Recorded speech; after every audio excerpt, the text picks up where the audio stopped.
Murder by itself is an utter disregard for human life. Okay.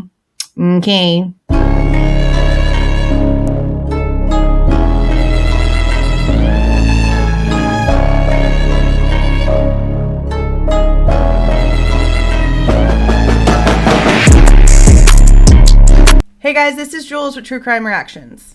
Disclaimer. Everything stated in this video is my opinion and my opinion only, and just like everything else in these cases we discuss here on this channel, everything is alleged. Okay, so you guys know that we've been going through hella documents in the Idaho case, especially here lately, because we're trying to get caught up. There's probably like over 100 altogether if you count from the defense's original postings down to the last one that the defense has now reposted again, because now we've gotten to the point to where the defense is now putting in their responses to the state's responses to their original motions. So we've got three parts of the arguments. We've gone over quite a few of them already: the HAC aggravator, the felony murder aggravator, the motion to strike multiple victims aggravator, and a couple of more. So this next one that we're going to go through is the utter disregard aggravator. Okay, so for those of you that have been watching these as they've been dropping over the past week or so, you've known that I've been clipping in, or was clipping in, the section from that over 4-hour long video where I was reading the original defense motion way back whenever they submitted these and they became public in September. Yesterday, YouTube started recommending videos to me that I'd never seen before about reused content, and it was just like small channels, and I mean like under 5,000 subs, that were doing videos about being demonetized for reusing content. Now, the way that they were like describing it was not the way that I've been reusing content. It was a little bit different, but for some reason that's just what the algorithm was showing me. So I just took it as like the universe telling me, girl, go clip that shit out. So I went in and I clipped it all out, and I took out me saying, hey, I'm going to put my clip in here, and I try to clean it up to make it look as natural as possible without those clips in there now. So I'm not going to be putting that in this video. I actually was supposed to post this video last night, and then just got that like feeling after seeing probably like 4 or 5 guys. Like, I'm serious, like channels I've never seen before ever. I don't search for this kind of stuff. There's literally no reason for them to be showing up in my feed, and I'm the only one in this household with a YouTube channel. So it doesn't make any sense other than somehow I'm getting told by the algorithm that I need to be paying attention, and I took the hint. So I'm going to have a link for that one down in the description box with the timestamp for where this document begins. I'm going to go back in and edit all of that, all of the videos like that. And I guess have to put like a little description in the box for why that happened. But I cannot be taking risks like that with my channel, which is why that clip is not in here now, and I've already talked way too much, so let me just go ahead and get to the document. State's objection to defendant's motion to strike utter disregard aggravator. Comes now the state of Idaho, by and through the Latell County prosecuting attorney, and hereby objects to the defendant's motion to strike the utter disregard aggravator in this case. The court should decline to entertain the defendant's request to hold unconstitutional that which has been held constitutional by well-settled Idaho Supreme Court precedent and the United States Supreme Court. Defendant's motion should be denied. Argument. In this case, the state is pursuing the utter disregard aggravator. That aggravator applies when, by the murder or circumstances surrounding its commission, the defendant exhibited utter disregard for human life. But isn't that just like being a murderer who wants to murder just because you want to be a murderer? Isn't that basically like pretty much the exact same thing? I want to see what the actual definition is for utter disregard when it comes to criminal law. A person acts with depraved indifference when he or she shows such utter disregard for a human life that it is apparent he or she was completely indifferent about creating a risk of death to another human being. Well, that just basically means that the person had an intention. That's pretty much how I'm reading that. Utter disregard requires more than a high degree of negligence or recklessness. And then a person recklessly engages in conduct which creates a grave risk of death to another person. See, that's almost making it sound as if something was orchestrated in order for the final event to be death. And I know just me saying something like that's going to bring up all kind of boo-boo. I can just feel it now. It is well established that a capital sentencing scheme must genuinely narrow the class of persons eligible for the death penalty and must reasonably justify the imposition of a more severe sentence on the defendant compared to others found guilty of murder. And it's citing Lowenfield versus Phelps from 1988 and Zant versus Stevens from 1983. Defendant correctly acknowledges that the Idaho Supreme Court has held that Idaho's capital sentencing scheme meets that standard. And they're citing the defendant's original document where they cite State versus Wood from 1998.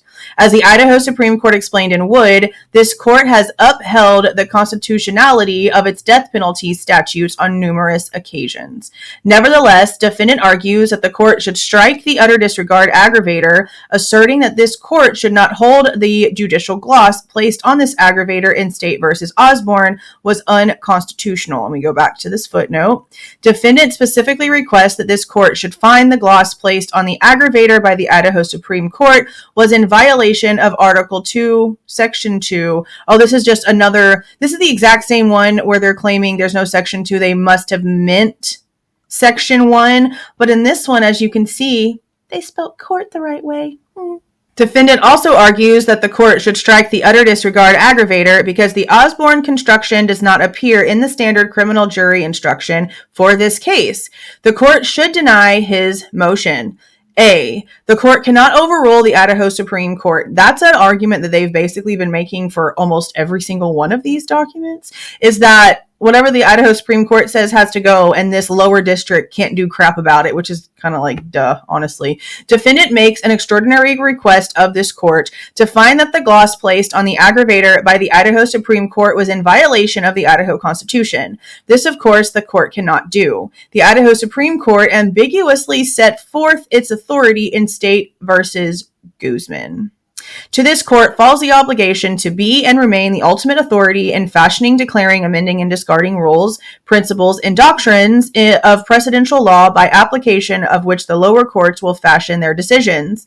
This court has been and remains the final arbiter of Idaho rules of law, both those promulgated and those evolving decisionally. State versus Guzman from 1992. Because defendants' argument that the court should hold unconstitutional the Idaho Supreme Court's construction set forth in Osborne requires this court to effectively overrule a higher court, the court should disregard it outright. B, the constitutionality of the utter disregard aggravator has repeatedly been upheld. The Idaho Supreme Court has held that the utter disregard aggravator is not unconstitutionally vague with the limiting construction placed on it in Osborne. And then they're citing State versus Abdullah, citing State versus Osborne from 1981. In State versus Abdullah, the court explained that the Osborne construction satisfies the Eighth Amendment by genuinely narrowing the class of persons eligible for the death penalty, pointing to the United States Supreme Court decision in Arave versus Creech, also holding the aggravator constitutional. And Arave versus Creech from 1993 is the one that they're talking about. In Creech, the United States Supreme Court found that it was not necessary to determine whether the phrase utter disregard for human life itself was sufficient to pass constitutional muster because the court explained the Idaho Supreme Court has adopted a limiting construction and we believe that construction meets constitutional requirements. And then as recently as 2018 in State versus Hall, the Idaho Supreme Court reiterated that Idaho's utter disregard aggravator has also been repeatedly determined unconstitutional, most notably by the United States Supreme Court. Defendant's argument that the Idaho Supreme Court's decision in Verska versus St. Alphonsus Regional Medical Center reversed its ability to provide judicial interpretation to statutes is self-evidently wrong. Again, with the whole self-evidently, like, you should have known this. I can't believe that you didn't figure out how wrong you were all by yourself. In a passage from Verska, quoted by the defendant himself, the Idaho Supreme Court merely explained that we have never revised or voided any ambiguous statute on the ground that it was patently absurd or would produce absurd results when construed as written, and we do not have the authority to do so. And this is apparently from the Verska versus St. Alphonsus Regional Medical Center from 2011. The Verska court simply stated that the court could not rewrite ambiguous statutes. The Verska court did not limit the court's ability to interpret statutes and add judicial gloss to statutes. In State versus Abdullah, decided after Verska, the Idaho Supreme Court again reiterated the propriety of using a limiting construction or judicial gloss, holding that the utter disregard aggravator with a limiting construction is not void for vagueness under the Eighth Amendment. C. The ICJ for the utter disregard aggravator appropriately reflects the law. Defendant claims that the ICJI for the utter disregard aggravator only makes matters worse because it too closely tracks to the HAC aggravator. One need only look to the respective jury instructions for utter disregard and HAC to see that they are distinct. Idaho Criminal Jury Instructions 1713 and 1714. Now, they've had the links in here before, but the link for this one is wrong because it's not blue and it gives you, it's a bad URL. It goes to the Idaho website, but it doesn't go to where he's wanting you to look. Defendant's argument has also been foreclosed by the case law. The Osborne court specifically held that because we will not presume that the legislative intent was to duplicate any already enumerating circumstance, the phrase utter disregard must be viewed in reference to acts other than those set forth in the other statutory aggravators. So in order for them to keep the consensus that this is actually something separate, it cannot be also used to describe other portions of the crime that also fall under HAC or any of the other ones. It has to have its like standalone factors that don't also fall under the other factors, is how I'm understanding this. The Osborne court then crafted its limiting construction to reflect the highest, the utmost, callous disregard for human life, i.e. the cold blood, pitiless slayer. So like the Ripper guy and Ted Bundy is basically where this utter disregard thing would for real set in here. But here's the thing. Regardless, again, of how I feel about the evidence that they have against the current suspect, there's no way that this crime would not fall under utter disregard. Because even if there was only one target, we still lost 4 people because whoever did this didn't give a single shit. Okay? So regardless, again, there's no way that this crime itself does not fall under the category of the highest, the utmost, callous disregard for human life, the cold-blooded, pitiless slayer. I mean, it literally sounds like how we've been told this is. You've got someone who apparently went into this home with a manual weapon and just started a slash-in. I'd say it falls under that. Even if the utter disregard aggravator has some similarities to the HAC aggravator, the state can still proceed on both. And it gives examples of State versus Charbonneau from 1989, and it was overruled on other grounds by State versus Card from 1991. Similarly, defendants claim that the ICJI completely ignores the legislature's intent and rewrites the statute. The legislature describes a person taking a killing action recklessly. Okay, but unless it's self-defense, it is reckless. In my opinion. How is the defendant wrong in that? Defendant is wrong. Nowhere in Idaho Code 1925159F did the legislature use the word reckless, despite using it in 2 other subsections, setting forth aggravating circumstances. Let's just go look at this code because I'm tired of them arguing. Okay, so here's the one that they are talking about, 1925. And which one is it? It is 9F and G. Let's go find it. Okay, here's 9. The following are statutory aggravating circumstances, at least one of which must be found to exist beyond a reasonable doubt before a sentence of death can be imposed. A. The defendant was previously convicted of another murder. Nope. B. At the time the murder was committed, the defendant also committed another murder. They have to, in my brain, keep that one in there just simply because there's 4 victims, but I guess that also goes along with the whole like multiple victims aggravator, which I still am like, I don't care. I'm not for it. I'm not for it. C. The defendant knowingly created a great risk of death to many persons. Well, that's the thing. It wasn't a risk of death. Death happened. So saying created a great risk of death, meaning that there was a risk of it happening, but it didn't actually happen. The murder was committed for remuneration or the promise of remuneration, or the defendant employed another to commit the murder for remuneration or the promise of remuneration, meaning money. Money.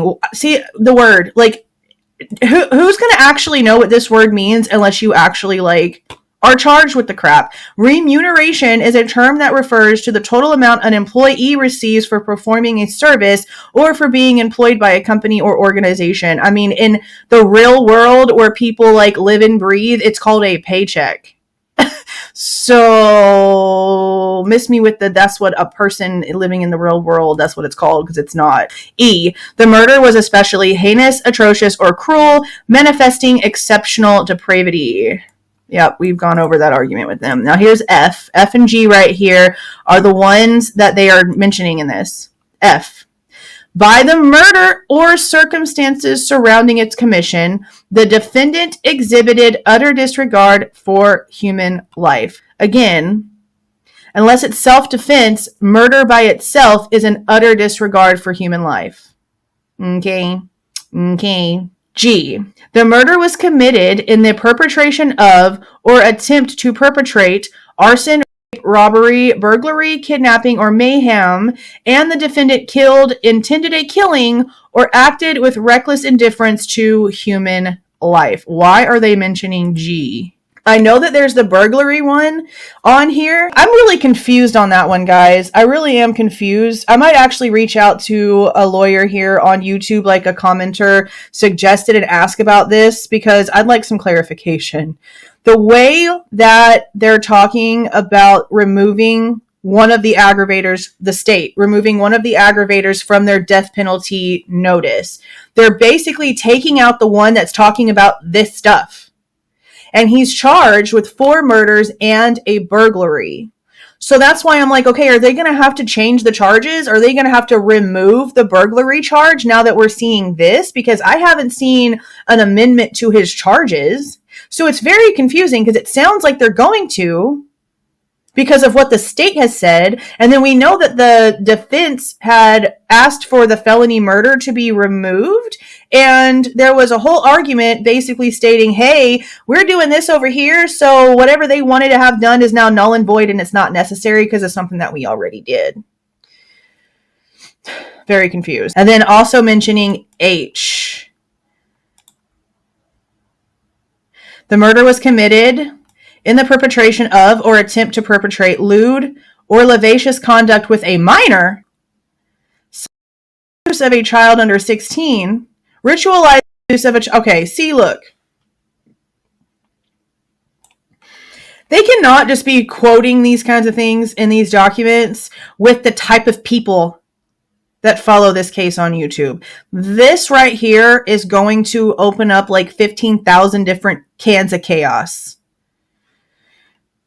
These have nothing to do with this case. None of them were minors. But then we also have this one right here. And I'm going to tell you right now, this is going to go back to like 4chan. This is going to go back to some of the real nasty crap that we heard in this case from the beginning. This one right here. And not that it's like an actual part of the case, but because it's being referenced. Forcible by use of foreign object is part of one of the things they're referencing in here. I don't understand why they're bothering, because they're basically saying, hey, we could have used this and we could have used this, but instead we use this one. What you mean?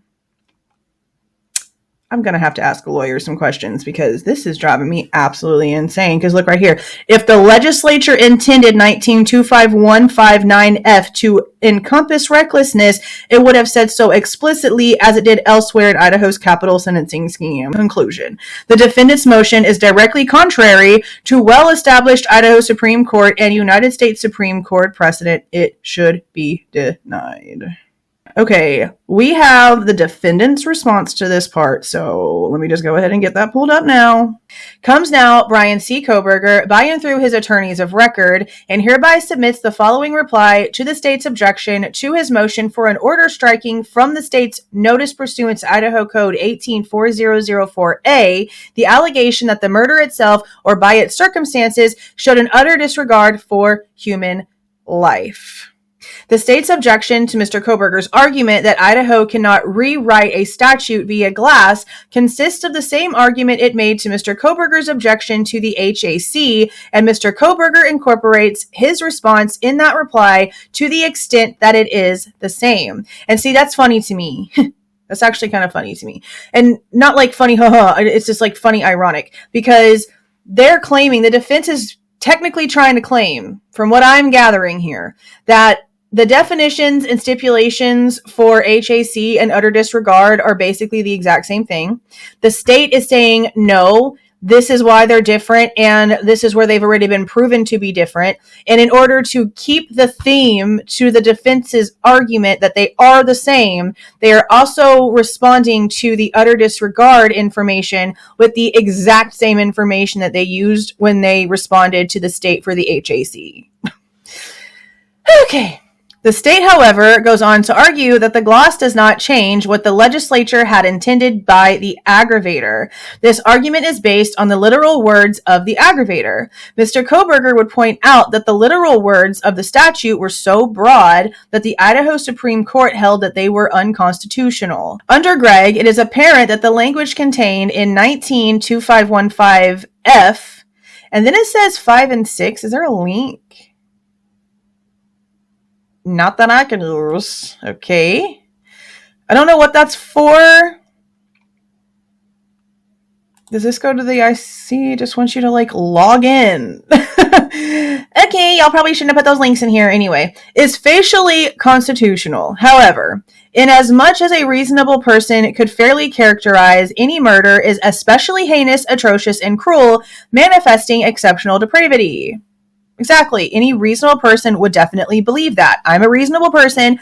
I believe that. And as exhibiting an utter disregard for human life, it is equally apparent under Godfrey that this court must place a limiting construction upon these statutory aggravating circumstances so as to avoid the possibility of their application in an unconstitutional manner. And then they go on to again talk about State versus Osborne from 1981. So it changed the aggravator to save it. It took an ambiguous law and changed it. Mr. Kohberger's interpretation of the literal words of the statute derived from the statute's decisions that made use of the words utter disregard throughout history. The ICJI and the Supreme Court's gloss was simply a saving construction created by the court to stop itself from having to hold the aggravator unconstitutional, which it was and continues to be. This court must find so. So yeah, that's how it seems. It seems like the defense is claiming that these two things are way too similar to have them on there together. It's basically like double counting. To me, I believe the state is more accurate in this because there are definitions by law that are different when it comes to what is considered heinous, atrocious, and cruel, and whatever the definitions are for utter disregard when it comes to the Idaho statutes. And again, just because we feel as if the evidence they have against Bryan is insufficient does not take away from the utter disregard for human life that was contained in this crime. If they were to actually have the right person, would we be having these arguments? Would we even care about these statutes and if they should be there or not? If the evidence proved that that person is the one who did it and they deserve all of the punishments, would it even matter? I don't know. Would the defense be playing this the exact same way if they had somebody that the evidence actually connected to it correctly that made more sense than touch DNA found on a knife sheath that isn't a weapon? I don't know. And I know they're trying to save their client. I'm not dumb. I know what they're doing. I know that they're doing their job. But I don't like how it looks. It looks like they're trying to say that utter disregard wasn't there. This is the utmost example of utter disregard for human life. Especially since the majority of what people think is that one or two people might have actually been the target and everyone else was collateral damage. How is that not utter disregard for human life? My original theory was that Maddie was actually the target. And again, this is just my original theory. I'm not saying I know anything, okay? My original theory was that Maddie was the target. Those were the noises that were being heard originally. That was what Murphy was moving around to, and why Dylan maybe thought that Kaylee was playing with Murphy, because Murphy was maybe reacting to what he was hearing in Maddie's room. Kaylee then got up, left him in her room so he wouldn't run all around the house in the middle of the night, walked over to Maddie's room and interrupted whatever was happening, and then was attacked. And then Xana and Ethan happened to have seen the person as the person was trying to leave the house. But in that original thought, how could you killing someone because they interrupted what you were doing and you killing two other people because they also interrupted you escaping, how could that not be considered utter disregard for human life? I mean, again, the murder in itself is an utter disregard for human life. So even if this was just one count, would it still not be considered that? Again, I know what the defense has to do. I know what their job is. But I'm here for the victims first, guys, as most of you should be. So with things like this, it's strange to me how people can't differentiate the two. It's like people feel like, oh, it's totally fine because Bryan's completely innocent, but they're not taking into account the lives that were lost. That's the only reason why we know Bryan Kohberger's name to begin with, and why we're looking into this case to begin with. It's not because Bryan Kohberger just exists. It's because these 4 people's lives were lost. And I'm not going to forget that. It seems like a lot of people have. I'm not, and that's why I'm going to continue to think the way that I think, because they're the reason why I was here in the first place. So, again, regardless of what I feel about this shitty investigation and this piece of Swiss cheese they keep trying to put in front of us like it's Gouda, all right? No. And still no. I don't like the arguments, how it makes it feel as if they're trying to lessen what happened. And I really wish we would just get on to trial, because all this policy boo-boo without the fact doesn't mean anything to me. I read the documents because I want to try to learn about this stuff. And it is interesting to me, but it just reminds me about how crappy the justice system is. Like, I'm dealing with my own stuff as a victim at a very low level compared to what this murder was. And to just see that it just like, the bullshit and the not giving a crap just like magnifies the more serious the crime gets is just astounding to me. But then again, not shocking at the same time. But that's it for the utter disregard argument. I'm going to try to get some more information, like I mentioned, on a couple of things, because that burglary one popping up again, and what we previously read from their death notice and removing the factor for that one, and I don't know, I'm just really confused on if the charges are going to end up being amended and the burglary is going to go away, or if they're going to change it to something different, or if they're just going to leave the 4 murder charges. I feel like something has to change if they're taking the burglary thing off of the death notice, but maybe not. They might just be taking it away as a factor for wanting the death penalty, but it doesn't take it away from it being an actual charge. I wish I knew more about this stuff, guys. I really wish that I was like deep in some precinct somewhere and had like all of the intel. I really wish I was like a walking encyclopedia when it comes to this stuff. I really do. But let me know what you guys think about this argument down in the comments. And if you like the way that I present this information and give my opinion, please don't forget to leave a like on your way out. Subscribe to the channel if you were not subscribed already. And don't forget to make sure that your notification bell is set to all so you don't miss any of my rants, reviews, reactions, updates, or deep dives. See y'all.